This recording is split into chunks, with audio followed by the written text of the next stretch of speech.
Everyone, आज की video में हम सीखेंगे कि हम कैसे डेसिमल नंबर में प्लेस वैल्यूज को कैसे लिखते हैं और डेसिमल नंबर में हम एक्सपैंड फॉर्म कैसे लिखते हैं। जैसे हमारे पास कोई भी नंबर है 236.78, राइट।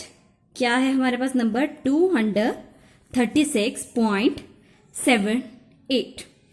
तो डेसिमल पॉइंट से पहले जो भी हमारे नंबर्स होते हैं उसको आप होल पार्ट कहते हो, राइट। और डेसिमल पॉइंट के बाद जो हमारे नंबर्स होते हैं उन्हें हम डेसिमल पार्ट कहते हैं। डेसिमल पॉइंट से पहले जो हमारे नंबर्स होते हैं उन्हें हम क्या कहते हैं? Whole part. डेसिमल पॉइंट के बाद जो हमारे नंबर्स होते हैं उन्हें हम कहते हैं डेसिमल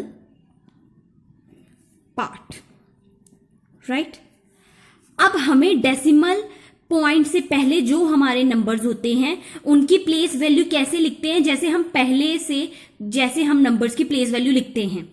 जैसे 6 हमारी कौन सी प्लेस में पड़ा है? वंस प्लेस में। जो हम जनरल नंबर्स की प्लेस वैल्यू लिखते हैं वैसे ही लिखना है। 3 हमारी कौन सी प्लेस में पड़ा है? टेंस प्लेस में। 2 हमारी कौन सी प्लेस में पड़ा है? 100 प्लेस में। Okay. But after decimal point जो हमारे नंबर्स आते हैं उनकी प्लेस वैल्यू नेम्स जो हैं वो चेंज हो जाते हैं।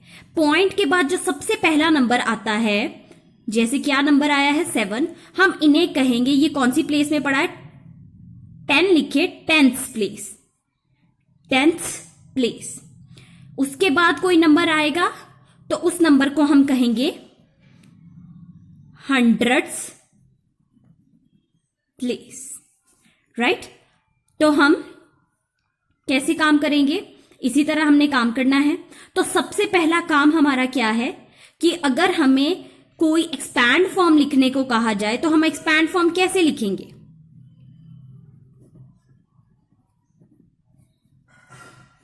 सबसे पहले डेसिमल पॉइंट से पहले हमें एक्सपैंड फॉर्म लिखनी है। तो वो हमारी एक्सपैंड फॉर्म क्या है? 2 हमारा कौन सी प्लेस में है? 100 प्लेस में, यानी 2 को आप 100 से मल्टीप्लाई करोगे। 2 के बाद हम 3 की बात करते हैं। 3 हमारी कौन सी प्लेस में है? 3 हमारी 10th प्लेस में है, यानी 3 को हम 10 से मल्टीप्लाई करेंगे। उसके बाद हमारा नंबर आता है 6। 6 कौन सी प्लेस में? 1st प्लेस में, तो हम 6 को 1 से मल्टीप्लाई करेंगे।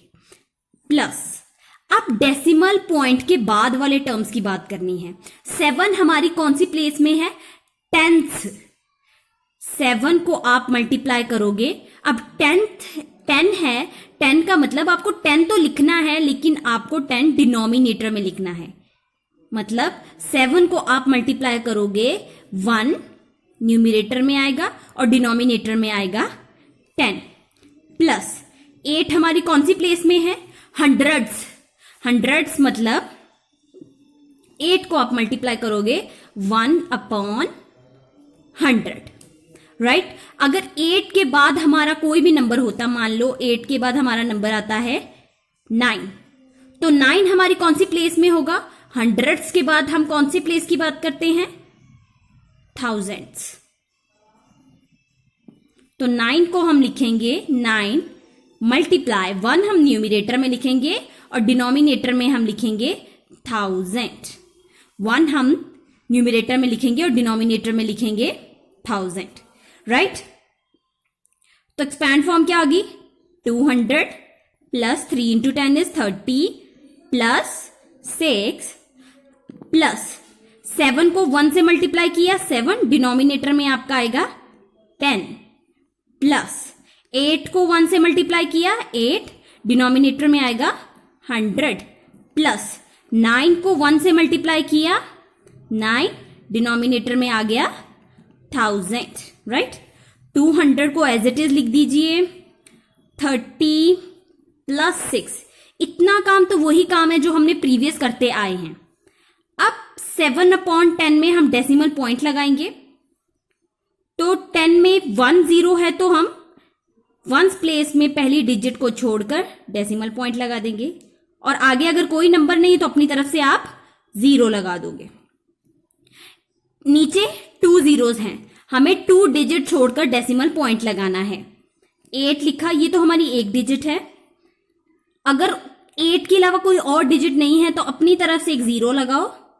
अब 2 डिजिट्स हो गए, 2 डिजिट्स के बाद हमें डेसिमल पॉइंट लगाना है, और अगर डेसिमल पॉइंट के आगे कोई नंबर नहीं है तो आप अपनी तरफ से अगेन एक 0 लगा दोगे। 9, अब 9 के नीचे क्या है? 1000।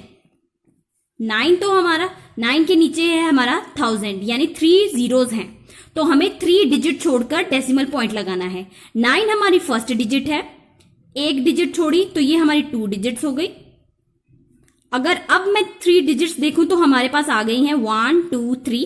3 डिजिट्स के बाद हम डेसिमल पॉइंट लगाएंगे, और डेसिमल पॉइंट के अगर आगे कोई और नंबर नहीं है तो आप अपनी तरफ से 0 लगा दोगे।